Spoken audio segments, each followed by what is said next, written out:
జీడీ Nellore MLA Thomas మరోసారి సంచలన వ్యాఖ్యలు చేశారు. మాజీ డిప్యూటీ సీఎం నారాయణ స్వామికి వార్నింగ్ ఇచ్చారు.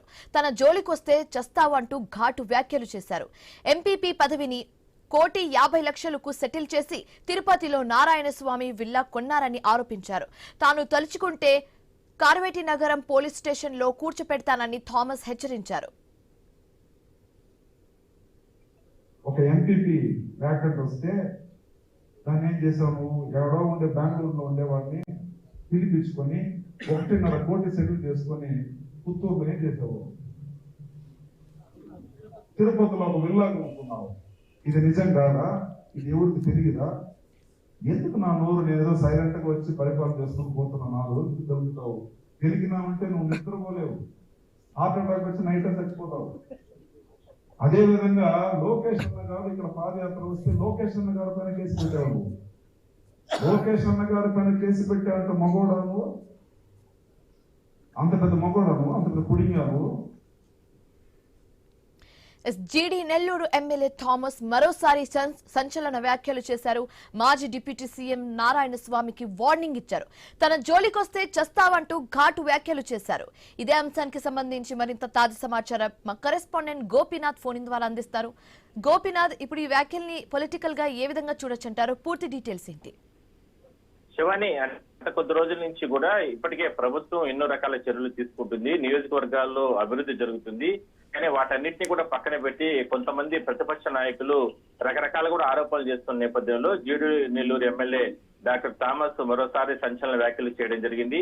అయితే నియోజకవర్గంలో అభివృద్ధి ఎక్కడా కూడా కనపడడం లేదా, కానీ ఇవన్నీ కూడా పక్కన పెట్టి అంటే మాజీ డిప్యూటీ ఏదైతే మంత్రిగా ఉన్నటువంటి సీఎం గా పనిచేసినటువంటి నారాయణ స్వామి ఈ రకంగా అంటే కొన్ని రకాలుగా ఇబ్బందులు గురి చేసే రకంగా ఇక్కడ అభివృద్ధిని పక్కన పెట్టి రాజకీయ విమర్శలు చేయడం, లేదంటే మైక్ చేసుకొచ్చిన రకరకాల కామెంట్ చేస్తున్నారంటూ కూడా ఆయన ఆగ్రహం వ్యక్తం చేయడం జరిగింది. నిజంగా కక్ష సాధింపులు లేదా నిజంగా అక్రమ కేసులు పెట్టించాలా అనుకునేట్టుగా ఉంటే గన ఒక రోజు సమయం చాలు. ఖచ్చితంగా అంటే వైసీపీ ప్రభుత్వ హయాంలో జీడీ నెల్లూరులో జరిగినటువంటి అవినీతి అక్రమాలపైన పూర్తి స్థాయిలో కూడా విచారణ జరిపి మిమ్మల్ని అరెస్ట్ చేసి అటు పోలీస్ స్టేషన్ లో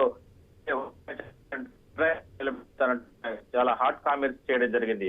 అయితే ఇదంతా కూడా కేవలం అసహనం అంటే ఒక కోపంతోనే మాట్లాడడం జరిగింది. ఎందుకంటే ప్రస్తుతం అభివృద్ధి జరుగుతుంది నియోజకవర్గంలో, అభివృద్ధిని పక్కన పెట్టి వైసీపీకి సంబంధించిన నేతలు నాయకులు ఈ రకంగా బాధ్యత మర్చిపోయి ఈ రకంగా మాట్లాడడం కరెక్ట్ కాదంటూ కూడా నారాయణ స్వామి పైన ఆగ్రహం వ్యక్తం చేశారు. కేవలం రాజకీయ లబ్ధి కోసమే లోకల్ బాడీ ఎలక్షన్స్ అతి త్వరలో రాబోతున్నాయి కాబట్టి ఈ రకంగా నియోజకవర్గంలో ప్రజల పైన కావచ్చు, నియోజకవర్గం పైన ఈ రకంగా కామెంట్స్ చేశారు.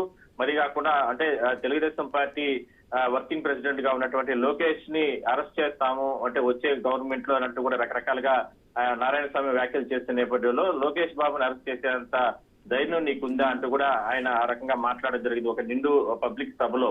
సో ఈ రకంగా రాజకీయ అంటే విమర్శలు నారాయణ స్వామి చేసిన కారణంగానే అధికార పార్టీగా ఉన్నటువంటి తాము ఎందుకు మేము ఎదురు దాడి చేయకూడదు, ఎందుకు వాస్తవాలను పక్కన పెట్టి ఈ రకంగా వీళ్ళు వ్యాఖ్యలు చేస్తున్నారు కాబట్టి మేము మాట్లాడాల్సి వచ్చిందంటూ కూడా థామస్ చెప్పడం జరిగింది. దాని తర్వాత ఆయన వివరణ కూడా ఇవ్వడం జరిగింది. సో మొత్తం మీద ఇదంతా కూడా పొలిటికల్ గా చాలా హీట్ కొనసాగుతుంది ఆల్రెడీ జీడీ నెల్లూరులో అంటే ఎమ్మెల్యేకి, అదేవిధంగా డిప్యూటీ సీఎం నారాయణ స్వామి మాజీ డిప్యూటీ సీఎం కి. సో ఈ రకంగా ఆయన గత కొద్ది రోజుల నుంచి వ్యాఖ్యలు చేస్తున్న సందర్భంలోనే నారాయణ స్వామి పైన ఆయన ఆగ్రహం వ్యక్తం చేయడం జరిగింది. Shivani, thanks for the updates Gopinath.